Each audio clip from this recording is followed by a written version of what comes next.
The twin ash trees. I think what draws your eye straight away is this solid feature. There's not many sculptures that I make that are very solid. I do a lot of very transparent pieces. I love skeletal formed trees. It's not that I don't like them with the foliage, it's just that I enjoy drawing with wire so much, and I like to see within, or see beyond that which we're allowed to normally to see. And here's a classic representation of something you can't see inside most of the time, and that's an eggshell.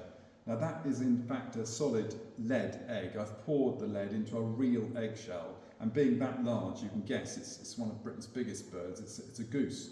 And that particular goose egg is exactly 55 millimetres across and 89 millimetres tall, which both are Fibonacci integers, and it is a perfect golden section egg.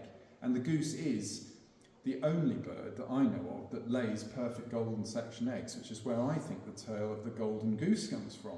But others would beg to differ. But you can see the whole tree form, the pair of trees, forms an egg shape, and so it echoes that in perfect mathematical reflection. You've also got other allusions towards a pair of lungs, trees being the perfect breathing instruments on Earth, if you like, the things that aerate and aspirate and transpire to create all the oxygen we need. So this, if you like, is the key, the golden key to life on Earth.